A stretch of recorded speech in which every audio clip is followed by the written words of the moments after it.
பெண்களுக்கு உண்டாகக்கூடிய வெள்ளைப்படுதல். வெள்ளைப்படுதல் அப்படிங்கிறது ஒரு பெண்ணுக்கு ஒவ்வொரு மாதமும் ஓவுலேஷன் நடக்கக்கூடிய காலகட்டத்தில் தொடங்கி கேன்சர் வரைக்குமே வெள்ளைப்படுதல் அப்படிங்கிறது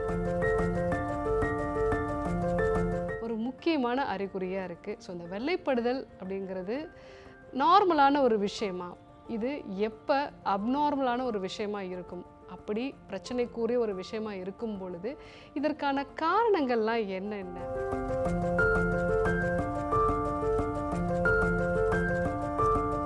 இதே மாதிரி பிரெக்னன்சி காலகட்டத்திலையுமே உங்களுக்கு வெள்ளைப்படுதல் இருக்கும். இதை தாண்டி உங்களுக்கு வெள்ளைப்படுதல் எல்லா நாட்கள்லையும் இருக்கு. ஸோ வெள்ளைப்படுவதனால உங்களுக்கு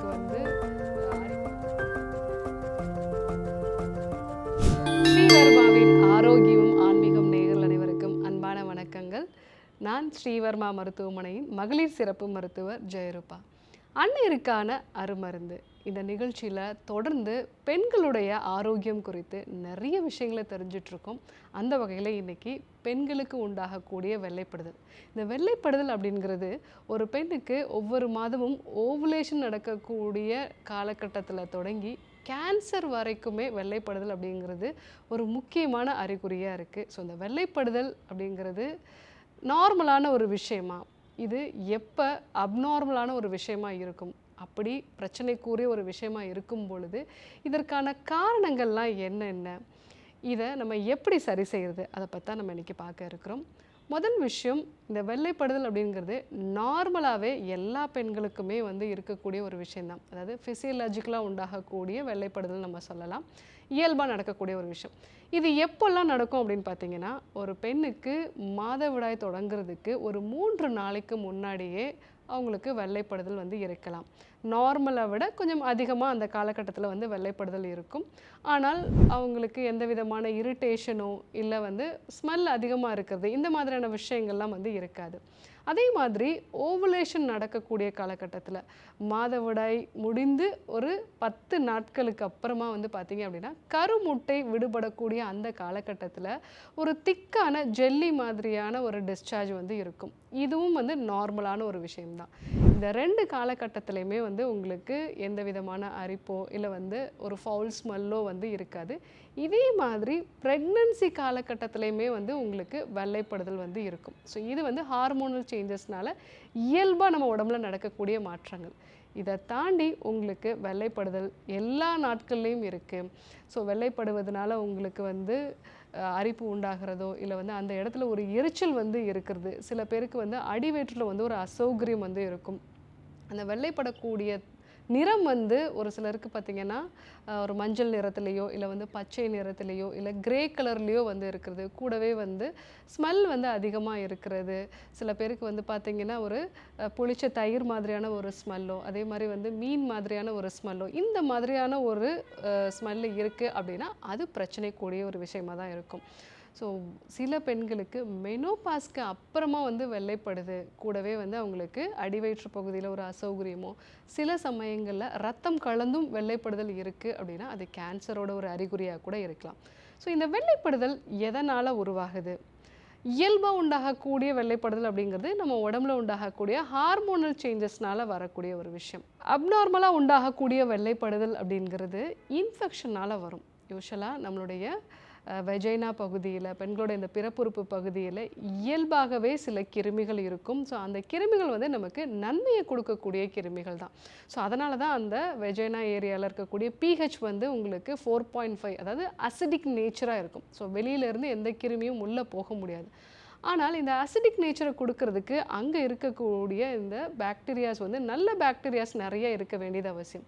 ஒருவேளை நம்ம அதிகமாக ஆன்டிபயோட்டிக்ஸ் எடுத்துக்கிறோம், இல்லை நம்மளுடைய நோய் எதிர்ப்பு சக்தி ரொம்ப கம்மியாக இருக்குது, இல்லை இரத்த சோகை மாதிரியான பிரச்சனைகள், ஸோ இரத்த சர்க்கரையோட அளவு அதிகமாக இருக்கிறது, இந்த மாதிரியான காரணங்களால் நம்மளுடைய இந்த வெஜைனல் ஃப்ளோரான்னு சொல்லக்கூடிய அங்கே இருக்கக்கூடிய நல்ல பாக்டீரியா வைரஸஸோட எண்ணிக்கை குறைஞ்சு தீமை விளைவிக்கக்கூடிய பாக்டீரியாக்களோட எண்ணிக்கை அதிகமாகும். ஸோ அந்த மாதிரி அதிகமாகும் பொழுது அங்கே இருக்கக்கூடிய அந்த அசிடிக் நேச்சர் மாறும். இதனால் நமக்கு வெள்ளைப்படுதல் உண்டாகலாம்.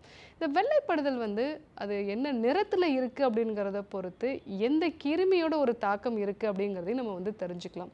ஸோ உங்களுக்கு ரொம்ப திக்காக ஒரு தயிர் மாதிரியோ இல்லை வந்து ஒரு சீஸ் மாதிரியோ வந்து உங்களுக்கு வெள்ளைப்படுதல் இருக்குது, ஸோ ஸ்மெல்லாம் வந்து அதிகமாக இல்லை அப்படின்னா அது வந்து ஒரு ஈஸ்ட் இன்ஃபெக்ஷனாக வந்து இருக்கலாம். அதே மாதிரி வெள்ளைப்படுதல் அப்படிங்கிறது நல்ல மஞ்சள் நிறத்துலையோ இல்லை வந்து பச்சை நிறத்துலையோ கூடவே வந்து அதிகப்படியான ஒரு ஸ்மெல்லு வந்து இருக்குது, ஸோ மீன் ஸ்மெல் மாதிரி இருக்குது, ஸோ எங்களால் இந்த ஸ்மெல்லை தாங்கவே முடியல அப்படின்னு சொல்லுவாங்க. அந்த மாதிரி இருக்குது அப்படின்னா உங்களுக்கு இந்த ட்ரைகோமோனோவெஜாலிஸ் அப்படிங்கிற ஒரு இன்ஃபெக்ஷன் இருக்கிறதுக்கான வாய்ப்புகள் இருக்குது. ஒரு சில பெண்களுக்கு வந்து பார்த்திங்கன்னா இந்த வெள்ளைப்படுதலோட ரத்தமும் சேர்ந்து கலந்து உண்டாகும். ஸோ அந்த மாதிரி இருந்தது அப்படின்னா நம்மளுடைய கர்ப்பப்பை கழுத்து பகுதியில் இருக்கக்கூடிய புண்களால் வந்து உண்டாகலாம். இல்லை கர்ப்பப்பை உள்ள வந்து கேன்சர் மாதிரியான மாற்றங்களோ, கர்ப்பப்பையோட கழுத்து பகுதியில் வந்து கேன்சருக்கான மாற்றங்களோ, இல்லை அட்ரோஃபிக் வெஜைனைட்டிஸ் நம்ம சொல்லுவோம். அந்த வெஜைனா பகுதி வந்து சுருக்கம் உண்டாகக்கூடிய ஒரு நிலை, இன்ஃப்ளமேஷன் உண்டாகி அதனால் சுருக்கம் உண்டாகக்கூடிய நிலை. இதுலேயும் வந்து உங்களுக்கு வெள்ளைப்படுதலோட ரத்தம் கலந்து ஒரு செங்கல் நிறத்தில் வந்து உங்களுக்கு வெள்ளைப்படுதல் வந்து இருக்கலாம். ஸோ இந்த மாதிரி இருந்தது, அதுவும் முக்கியமாக மெனோபாஸுக்கு அப்புறமா இந்த மாதிரியான பிரச்சனைகள் இருந்தது அப்படின்னா உடனடியாக நம்ம மருத்துவரை பார்க்க வேண்டியது அவசியம். இந்த வெள்ளைப்படுதல் அப்படிங்கிறது ஒரு சிலருக்கு காலகாலமாக எனக்கு வந்து இருக்குது டாக்டர், எனக்கு 5 வருஷமாக 10 வருஷமாக வந்து இந்த பிரச்சனை வந்து இருக்குது அப்படின்னு சொல்லுவாங்க.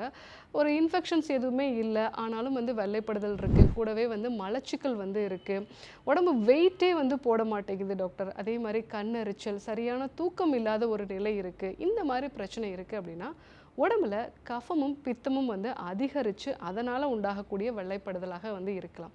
ஸோ இந்த மாதிரி நிலைகளில் நம்ம உடம்புல இருக்கக்கூடிய அதிகப்படியான கஃபம் பித்தம் இது ரெண்டத்தையும் வந்து குறைக்கக்கூடிய சிகிச்சை முறைகளை வந்து எடுத்துக்க வேண்டியது அவசியம். இந்த மாதிரி வெள்ளைப்படுதல் இருக்குது அப்படின்னா முதல் விஷயம் நம்ம உடம்புல இருக்கக்கூடிய நோய் எதிர்ப்பு சக்தியை ஆரோக்கியமாக வச்சுக்கணும். நிறைய பெண்கள் பண்ணக்கூடிய தவறு என்ன அப்படின்னா, ஒரு முறை ஒரு இன்ஃபெக்ஷன் வருது, இல்லை ஒரு யூரினரி ட்ராக் இன்ஃபெக்ஷன் வருது அப்படின்னா ஸோ அதிகமாக வந்து சோப் யூஸ் பண்ணுறதோ இல்லை எக்ஸ்டர்னலாக வந்து வாஷ் யூஸ் பண்ணுறதோ இந்த மாதிரியான தவறுகளை வந்து அவங்க அடிக்கடி பண்ணுறதுனால அவங்களுடைய அந்த பிறப்புறுப்பு பகுதியில் இருக்கக்கூடிய பாக்டீரியாஸ் வந்து கெட்ட பாக்டீரியாஸ் வந்து அதிகரிக்கிறத வந்து பார்க்கலாம். ஸோ இதனால் வந்து அவங்களுக்கு வெள்ளைப்படுதல் ரொம்ப நாளாக இருக்கிறதுக்கு வாய்ப்பு இருக்குது. ஒரு சில பெண்கள் வந்து பார்த்திங்க அப்படின்னா ரத்த சோகை இருக்கிறதுனாலையோ இல்லை வந்து அவங்களுக்கு டயபெட்டிஸ் இருக்கிறது, சர்க்கரை வந்து கட்டுப்பாட்டுக்குள்ளே இல்லை அப்படின்னா இயல்பாகவே அவங்களுடைய நோய் எதிர்ப்பு சக்தி ரொம்பவே கம்மியாக இருக்கும். ஸோ அந்த மாதிரி நிலைகளில் வந்து நோய் எதிர்ப்பு சக்தியை ஆரோக்கியமாக வச்சுக்கிறதுக்கான உணவு முறை மாற்றங்கள், அதே மாதிரி எக்ஸசைஸ் பண்ணுறது, சன்லைட்டில் வந்து எக்ஸ்போஷர் இருக்கிறது, இதெல்லாம் ஃபாலோ பண்ண வேண்டியது அவசியம்.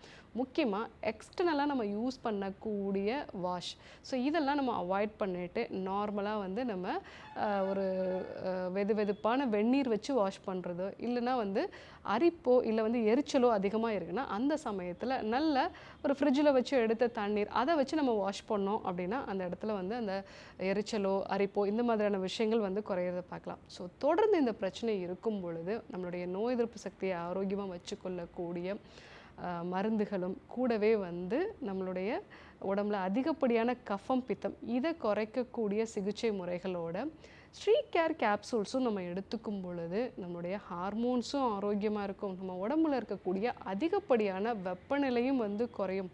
ஸோ இது மட்டும் இல்லாமல் நம்மளுடைய அந்த பிறப்புறுப்பு பகுதியில் இருக்கக்கூடிய நல்ல பாக்டீரியாக்களுடைய எண்ணிக்கையை அதிகப்படுத்தக்கூடிய ஒரு சூழ்நிலையும் வந்து உருவாகும். ஸோ இந்த மாதிரியான ஒரு சிகிச்சை முறைகளோட வாரத்தில் ஒரு 2 நாள் எண்ணெய் தேய்ச்சி குளிக்கிறத வந்து வழக்கப்படுத்திக்கிறது, உணவில் வெந்தயம், வெண்பூசணி இந்த மாதிரி உடலுக்கு நல்ல குளிர்ச்சியை அதே சமயத்தில் நோய் எதிர்ப்பு சக்தியும் அதிகப்படுத்தக்கூடிய உணவுப் பொருட்கள். ஸோ இந்த மாதிரியான ஒரு உணவு முறை மாற்றத்தோடு நம்ம ஸ்ரீ கேர் கேப்சூல்ஸும் எடுத்துக்கலாம். இல்லை இந்த பிரச்சனையோட தீவிரம் ரொம்ப அதிகமாக இருக்குது டாக்டர், ரொம்ப நாளாக இந்த பிரச்சனை இருக்குது அப்படின்னு சொல்லக்கூடிய நபர்கள் வந்து ஸ்ரீவர்மாவினுடைய அனைத்து மருத்துவமனை கிளைகள்லையுமே அனுபவம் வாய்ந்த பெண் மருத்துவர்கள் இருக்காங்க. ஸோ அவங்கள நீங்கள் நேரடியாக சந்தித்து ஆலோசனையும் வந்து எடுத்துக்கலாம். பிரச்சனை வந்து ரொம்ப சின்னது தான், அதை பற்றி பெருசாக நம்ம வந்து யோசிக்க வேண்டாம் அப்படிங்கிற மாதிரி நிலை நிறைய பெண்களுக்கு வந்து இருக்குது. சாதாரண ஒரு வெள்ளைப்படுதல் அப்படிங்கிறது வந்து ஓவுலேஷனில் இருந்து கேன்சர் வரைக்கும் ஒரு முக்கியமான அறிகுறியாக இருக்கிறதுனால இதனுடைய ஆரம்ப கட்டத்திலே நம்ம பார்க்க வேண்டியது அவசியம். உங்களுக்கும் வெள்ளைப்படுதல் பிரச்சனை இருக்குது அப்படின்னா கண்டிப்பாக ஒரு மருத்துவ ஆலோசனை எடுத்துக்கோங்க. ஸ்ரீ வர்மா ஆயுர்வேதா சிறப்பு சிகிச்சைகள்: அல்சர், செரிமான கோளாறுகள், இரத்த சோகை, உயர் இரத்த அழுத்தம், அதீத கொழுப்பு, வெரிகோஸ் வெயின், உடற்பருமன், உடல் பலவீனம், தோல் நோய்கள், மூட்டு தேய்மானம், தண்டுவட பிரச்சினைகள், முடக்குவாதம், கீல்வாதம், பக்கவாதம், நோய் எதிர்ப்பு சக்தியை அதிகரிக்க, புற்றுநோய், மூலம் பௌத்திரம், மாதவிடாய் கோளாறுகள், குழந்தையின்மை, பாலின கோளாறுகள், சிறுநீரக கல், சிறுநீரக செயலிழப்பு, நீரிழிவு நோய், கொழுப்பு கல்லீரல், இதய நோய்கள், தைராய்டு, ஆஸ்துமா, ஒற்றை தலைவலி, சைனஸ், ஞாபக மறதி, மன அழுத்தம், முடி உதிர்தல் மற்றும் வாத பித்த கப நோய்களிலிருந்து விடுபட்டு ஆயுள் முழுவதும் ஆரோக்கியம் பெற்றிட ஆச்சார்யா டாக்டர் ஸ்ரீவர்மா அவர்களிடமும் வெல்னஸ் குருஜி அவர்களிடமும் நேரடியாக பயிற்சியும் ஆசியும் பெற்ற doctor Hemala Tiruvallur, doctor Sowmya Ambattur, doctor Revathi Kodambakkam, doctor Jayaroopa Manapakkam, doctor Mangaiyarkarasi Velachery, doctor Jayakanthan Pondicherry, doctor Subashini Tiruvannamalai, doctor Saraswathi Salem, doctor Sharmila Trichy, doctor Maria Christina Thanjavur, doctor Malathi Coimbatore, doctor Lalitha Madurai, doctor Jebashin Nagercoil, Hosur doctor Sandhya, doctor Amrutha Bangalore, doctor Navneet Hyderabad, doctor Siddharth Mumbai. பட்டப்படிப்பு மற்றும் பட்ட மேற்படிப்பு முடித்த மருத்துவர்களை தமிழகம் முழுவதும் ஒவ்வொரு வாரமும் வெள்ளி, சனி, ஞாயிறு ஆகிய தினங்களில் சிறப்பு மருத்துவ முகாமில் சந்தித்து சிகிச்சை பெறலாம். ஆறறிவை மிஞ்சிய பேரறிவு. யாகமின்றி யோகம் தரும் யோகக்கலை. ஒழுங்கற்ற உணவிற்கு ஆரோக்கியமே விலை. அதற்கு உணவையே மருந்தாக்குவது ஒரு கலை. இயற்கை அன்னை நம் மீது கொண்ட நேசம் இனி நம் இல்லங்களில் வீசப்போகிறது மூலிகையின் வாசம். நமது ஆன்மாவை நாமே தரிசிப்பது பெரும் பேறு. அதற்கு ஆன்மீகம் என்பது பேரு. தேவை தியானம் பற்றிய ஞானம். ஒவ்வொன்றும் பல்லாயிரம் ஆண்டுகள் பழமையானது, இன்றும் கூட புதுமையானது. காலம் காலமாக மறைக்கப்பட்ட பொக்கிஷங்களை அள்ளி அள்ளி நமக்கென வழங்க வருகிறார் ஒரு விடிவெள்ளி. ஆச்சாரியா டாக்டர் ஸ்ரீவர்மா. வாழ்க்கையில் நாம் கரை சேர, நம் கனவுகள் அனைத்தும் ஈடேற, தீரா நோய்கள் என்னும் தீயை அணைக்க வருகிறார் நம் உடலையும் மனதையும் ஒருங்கிணைக்க. இவர் அறிவையும் ஞானத்தையும் தேடி தேடி சேர்க்கவில்லை தனக்காக, அத்தனையும் வாரி வழங்க வருகிறார் நமக்காக. இது ஆரோக்கிய வாழ்வின் அடிநாதம். ஆயுள் தரும் ஆயுர்வேதம். டாக்டர் வர்மாஸ் ஆரோக்கியமும் ஆன்மீகமும்.